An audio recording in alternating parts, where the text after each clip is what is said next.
Matt and Sheila, how do I get started creating an altar? What do you say to that, Sheila?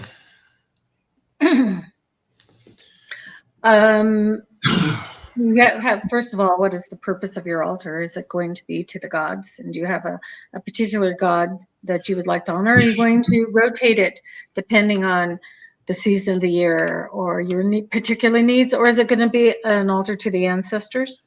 A lot of people do that. They have a special one to the ancestors with pictures and artifacts and things like that, where they can pour a horn. And again, you don't need to have a horn and you don't need to have mead. You need to sincerely recognize and give blessing and honoring to those ancestors. To a god or goddess, a lot of people will get a statuary.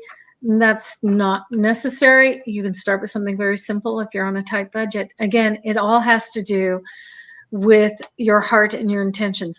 I remember years ago, we used to actually, when Elsie Christensen kind of gave up some of her work, we took on a lot of that prison work for a long time. And I remember actually corresponding with several people who ended up coming into the AFA and kind of moving up through the ranks. The one thing I have never forgotten was some guys who were in some, were incarcerated, and they wanted to have some kind of a ritual fire. Well, they knew they couldn't do it, but they were able to gather together some pine needles. And with that, they wove the pine needles into a traditional old sunwheel, the kind of the primal sunwheel, the circle with the cross in it. And then they all sat around it and they envisioned that just bursting into flame. That, to me, has stayed with me my whole life. I mean, how could I say that was not a real experience and one that wasn't profound? It was profound for them to have gone to that much attention to it and to manifest that and then to describe it to others.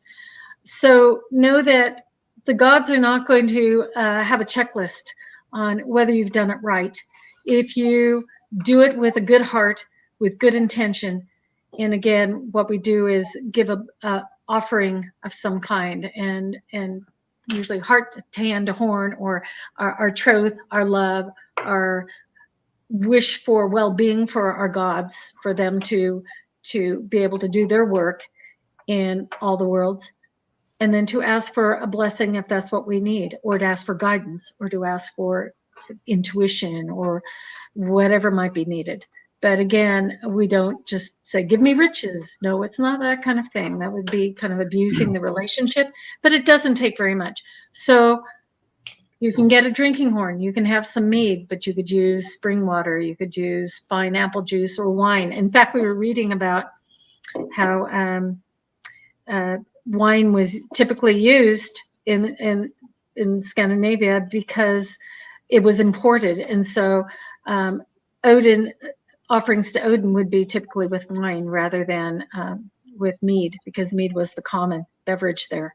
So when we did Odin World Prayer Day yesterday, we used red wine, and that just felt right. You know, it's what you do. So again, it's your intentions, but definitely plan it, execute it as best you can, and put your heart into it. You know, I don't think I can put much more on it than that. I think that the thing that I would add is do it now. Don't wait until it's perfect. Don't let perfect be the enemy of good. Ideally, it'd be great if you got your own special altar table set up in the perfect spot and you're able to have statuary and the things that you really want there. But until you get to that point, clear off the top of a bookshelf. Clear off the top of a bookshelf, and if you just got a candle, set it up there. Don't let the logistics prevent you from taking that first step. The most important part is that you're doing it and the intention of doing it. So by all means, make it beautiful, make it elaborate, make it your own, make it as special as you want over time. But start today and build up to it. Don't let concern of doing it the right way hold you back from doing it often and right away.